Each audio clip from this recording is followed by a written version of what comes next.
প্রথমে আমি দোয়া করি আল্লাহ যেন আসিয়াকে সুস্থ করে দেয়। ডক্টর ইউনূসের সরকার কথায় কথায় সংস্কারের কথা বলে না। আসেন একটা সংস্কার দিয়া আপনার এই সংস্কারের যাত্রা শুরু করেন।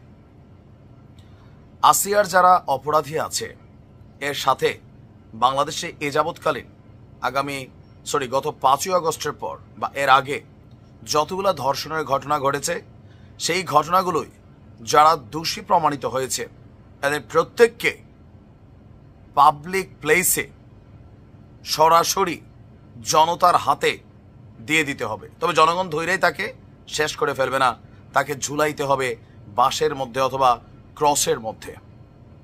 তারপর তার নুনুর মাথায় 2 থেকে 3 কেজির একটা ইট বাইধা দিতে হবে, হাত বাইধা দিতে হবে, পা বাইধা দিতে হবে। চিল কাউয়া ঠোকরে ঠোকরে তারে খাবে। সারা বাংলাদেশের ক্যামেরা লাইভ দেখাবে যে একজন ধর্ষকের পরিণতি এদেশের মানুষ কিভাবে করে। অথবা ইসলামের আইন অনুযায়ী কোমর পর্যন্ত গাইরা জনগণের হাতে ছেড়ে দিতে হবে ছোট ছোট পাথরের টুকরি দিয়ে। এই ফাঁসি টাসির দাবি তুইলা আপনি বাংলাদেশের আইন সম্পর্কে যদি জানেন, আইন যদি আইনের গতিতে চলে, আগামী 15 বছরেও এ আসিয়ার যারা অপরাধী এদের শাস্তি হবে না।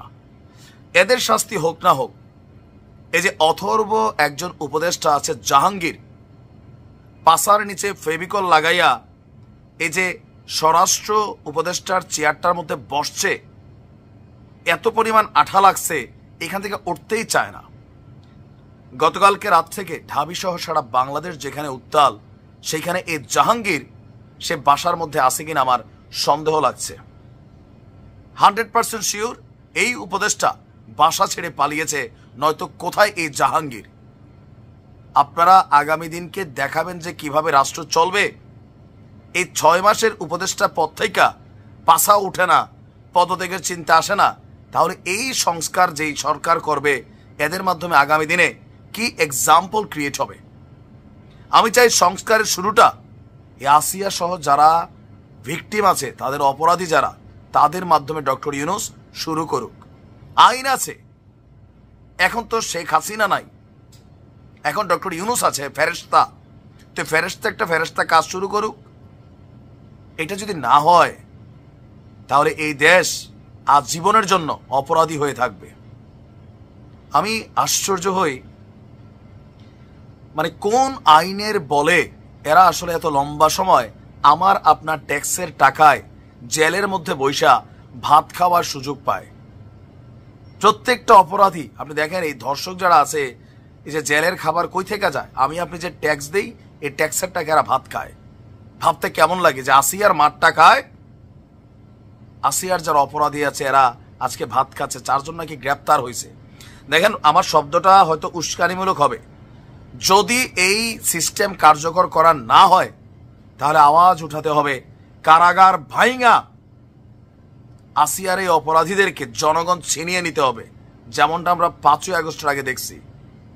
আরেকটা ঘটনা আসলেই ঘটাইতে হবে যেন সারা বাংলাদেশে আমার আপনার সন্তানের গায়ে হাত দেওয়ার আগে একবার চিন্তা আসে, যেখানে রাষ্ট্র ফেল, যেখানে এই স্বরাষ্ট্র উপদেষ্টারা ফেল, আইন শৃঙ্খলা বাহিনী ফেল, যেখানে আইনের প্যাচ আছে সে আইনের মাইকা বাপ, আমরা কারাগার ভাইঙা আসিয়ার অপরাধীদেরকে এইরকম যারা আছে এদেরকে ছিনাই নিব, নেয়া মাটির মধ্যে কোমর গাইতা দিব। আর নয়তো ওই যে ক্রস সিস্টেম বলে দিছি, এদেরকে একটা টুক্কা দিয়ে একটা গুলি করে মাইরা ফেললে হবে না ভাই।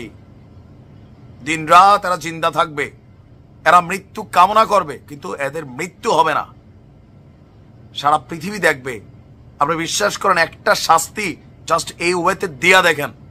এদেশে অনেক মব হয়েছে, একটা মব হওয়া দরকার এই লেভেলে আইসা। আমার সন্তান, আপনার সন্তান কতটুকু নিরাপদ, কতটুকু? স্বরাষ্ট্র উপদেষ্টা জাহাঙ্গীরকে 24 ঘন্টা আলটিমেটাম দিচ্ছি আমরা, তুমি পদত্যাগ করো। তোমার মতন অথর্ব উপদেষ্টা কথা বললে মুখ দিয়া স্যাপ পরে, অযোগ্য, তুমি পদত্যাগ করো। তোমার কোনো আর সুযোগ নাই এই স্বরাষ্ট্র মন্ত্রণালয়ের গুরুত্বপূর্ণ দায়িত্বটাতে বৈশা চিবাইয়া চিবাইয়া কথা বলা, রাত্রেবেলা ঘুমানো। বেটা, জনগণ কিন্তু জাগতেছে। খুবই খারাপ দিন আসতেছে ইউনূসের সরকারের জন্য। ভালো থাকুন।